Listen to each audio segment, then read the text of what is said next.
Imagine this. You're walking along a high sea cliff early in the morning. The coast is enveloped in a thick, cool fog.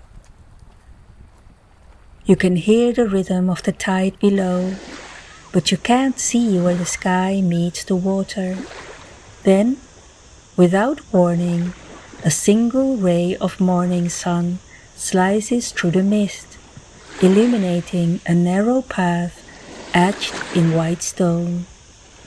This is the energy of selenite. Many people associate this translucent stone with energetic clarity and pure space. It is often seen as a symbol of mental stillness.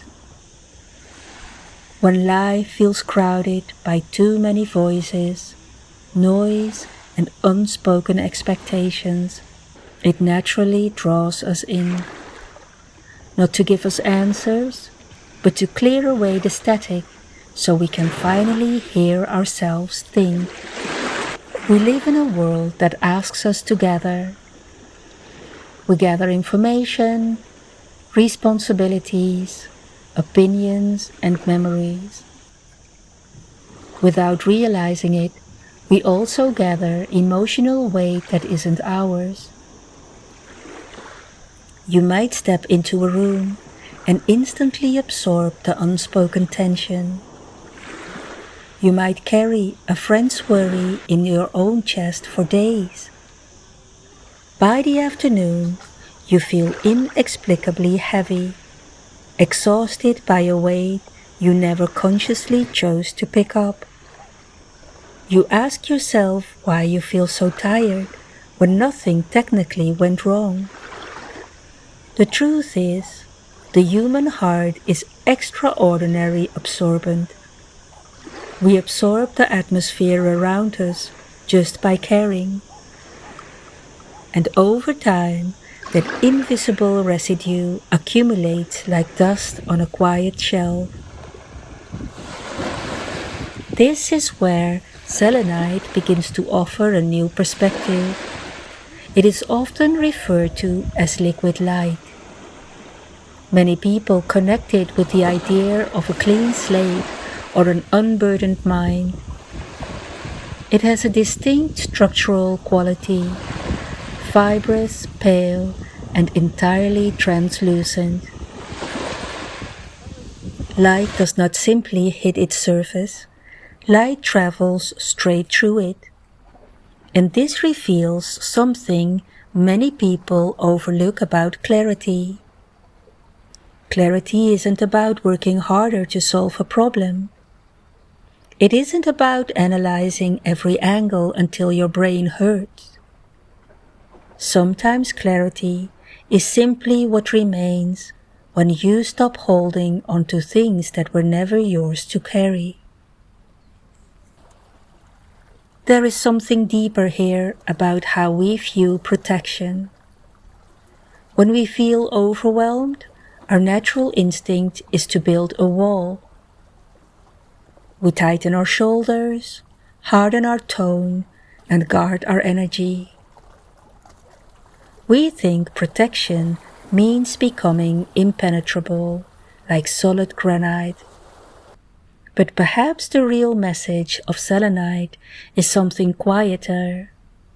Its softness reminds us that true safety doesn't come from being impenetrable. It comes from being transparent. When you are transparent, external heaviness doesn't crash into you. It simply passes through. You don't have to absorb the chaos of the room to be present in it. You can simply let it move past you, remaining untouched at your core. This leads us to a season many of us fear. The quiet seasons.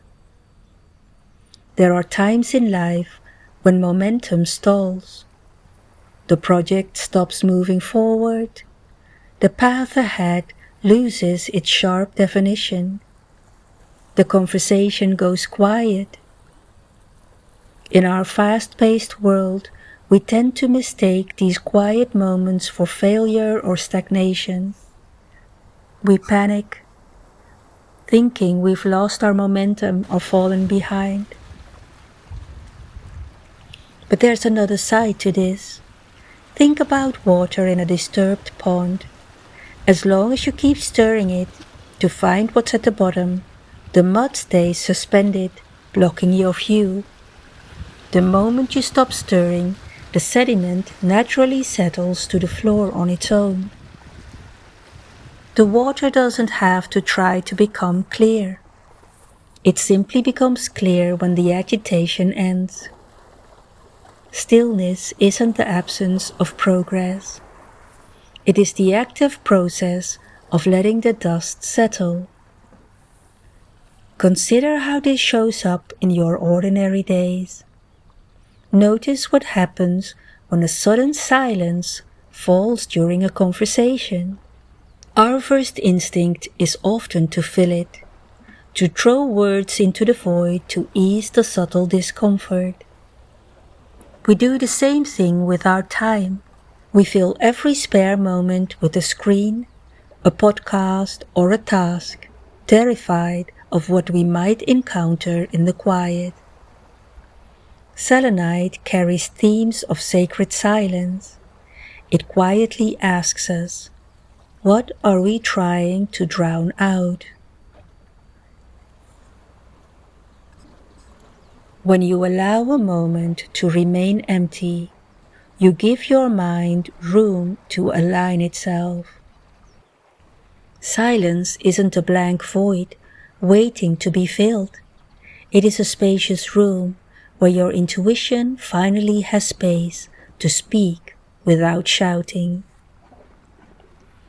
There is another fascinating aspect to its lore.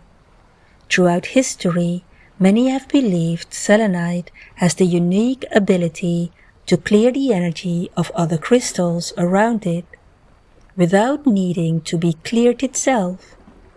It acts as a constant, steady reference point of purity. This offers a profound insight into our relationships. We often think that helping others means diving into their ocean and drowning alongside them. We think empathy requires us to feel as broken as the person in front of us. But the most helpful presence in a storm isn't another wave. It is the lighthouse. The lighthouse doesn't run into the water. It stands firmly on the solid rock, holding its steady beam.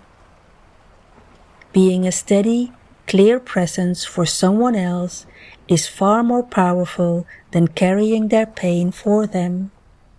As we move through life, we also hold onto old versions of ourselves.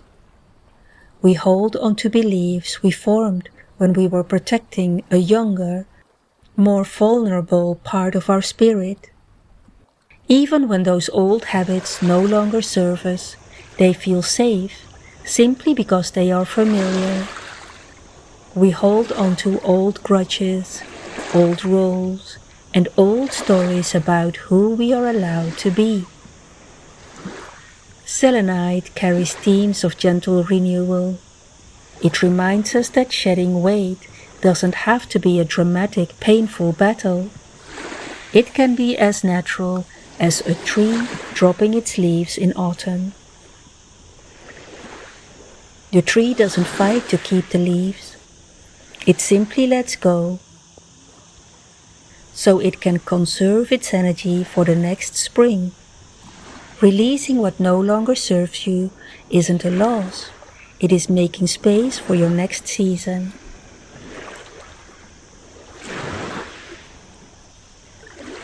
Peace is often talked about as a distant goal, something we will finally reach once all our problems are solved. We tell ourselves, I will be at peace when the bills are paid, when the relationship is settled, or when the schedule clears up. We treat peace as a reward for finishing the puzzle of life. But perhaps peace isn't a destination at the end of a long road. Perhaps peace is a daily posture. It is the choice to create a quiet sanctuary within yourself, right in the middle of an unfinished day. When you choose not to react to every stimulus, when you choose to breathe before responding, you are claiming your own quiet center. So the next time you see selenite catching the morning light on a windowsill, maybe it isn't reminding you to work harder at fixing your life. Maybe it's simply helping you notice how much heaviness you can safely put down right now. So, I'll leave you with this. What weight are you holding today that was never actually yours to carry? And what would happen if you finally laid it down?